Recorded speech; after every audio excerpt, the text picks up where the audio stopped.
Sanibonani, welcome back to enye i-video. Ngiyabonga kakhulu ukuthi ungene. Thank you very much. Ngicela subscribe, like i-video, ushare i-video as well. Ngiyabonga kakhulu bafethu. Ngicela wabuke nama-ads mangabe ayaqhamuka. So kune-video engike ngayenza ekaMakhadzi after the whole backlash ngokukhomenta kwakhe ngoNhlamulo nani guys. I think kuye kwaba nodaba futhi lokuthi uMakhadzi angazi nabo Mafikizolo. Angazi who else again kwakuthiwa ke ama-shows abo ngathi azothi ukukhanselwa kwela seZimbabwe guys after all that March 30 June thing. So yeah, bekunabaculi abambala kade kukhona ukuthi bebenama gigs kwamanye amazwe and then ama gigs abo to ukhansela. So I've seen ugele ngathi uyatrenda kulamalanga.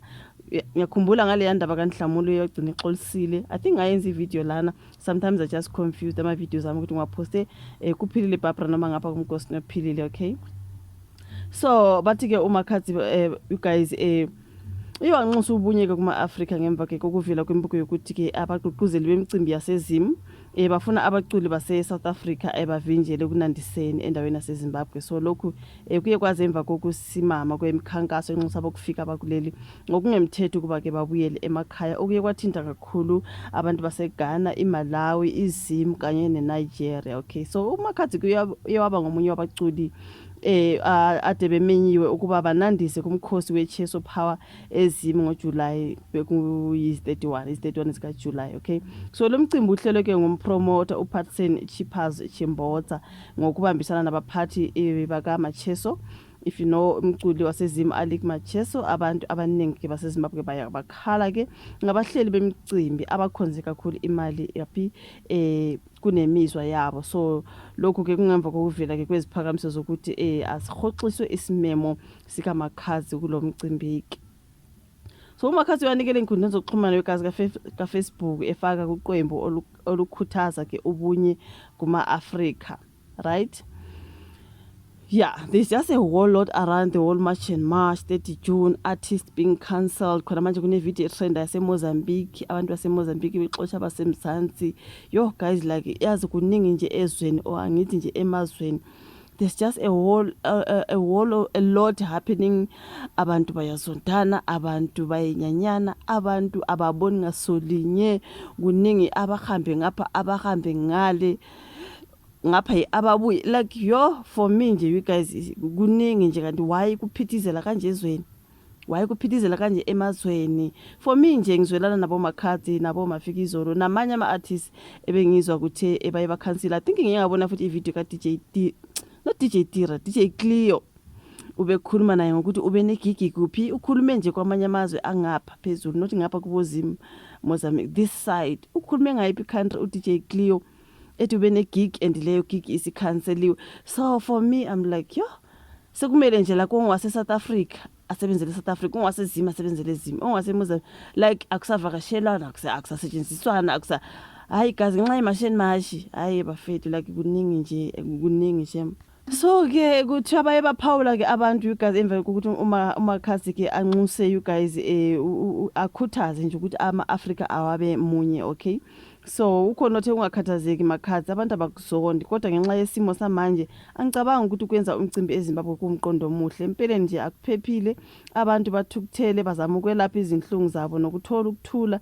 Ngakho ke ukwenza umcimbi eZimbabwe kufana ke nokuzikhumbuza ngalezo zinhlungu ngendlela ebuhlungu. So ake kuzole isimo kuqala kodwa ke nawe awesabi yini ukuza eZimbabwe ngalesi sikhathi. Ngiyakhumbula nakuleya video yaseMozambique etrendayo abantu baseMozambique bexoxa izivakashi zala eSouth Africa. Kukhona abantu abakhomentayo guys abashoyo ukuthi akusona isikhathi ukuthi uvakashe lesi nawo boba ne-timing right. Uyabona kuyaliwa manje kusathi abahamba bathi abanye abantu basahamba kumanje bafethu abantu basahamba and then when you are visiting Mozambique, you are visiting Zim, you are ubona ukuthi kuyabheda. So if you are South African mufika ngale bazoyenza njani? Anjabona abantu vele bakwatile abantu nje bazondene abantu yo kuningi. So someone is just advising ukuthi akusona isikhathi esiright sokuthi ungavakashela eMozambique uyoziqabanisa nabantu bangale ngoba vele bathukuthele ukuthi nibaxoshile right.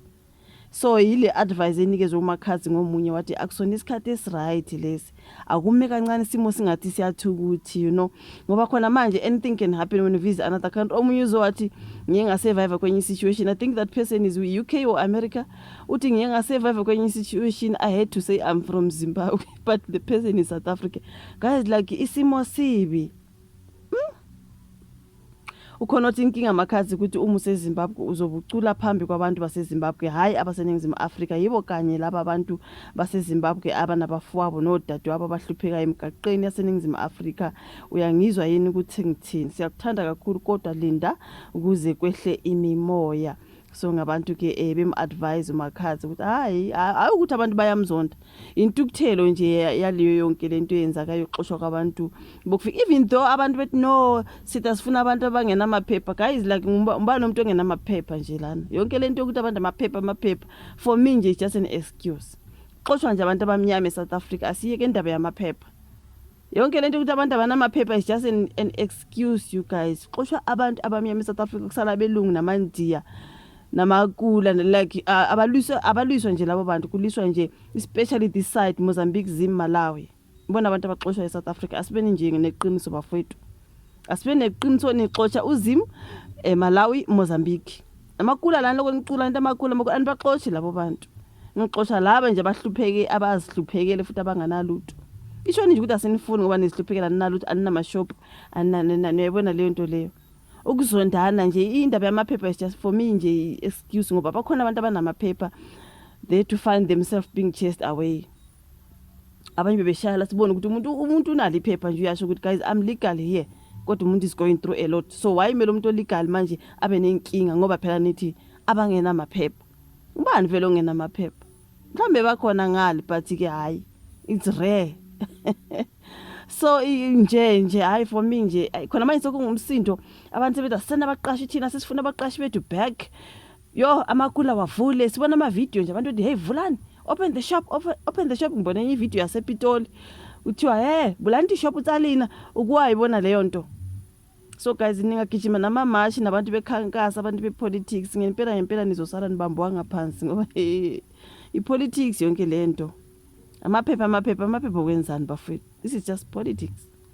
Nokuzonda nje ukuthi vele nizonda nje, especially these three countries.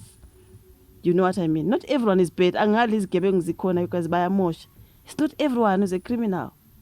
You know what I mean? Kunzima shem. But ke abame mhlamba ama-artists awame kancane isimo singathi siyathukuthi, you know. Not that they can never perform kwamanye amazwe again. Isimo sidlule nje abantu bakhohlwe yonke into, mhlambe izinto sizobuyela back to normal. I do not know, I'm just saying. Ku rough.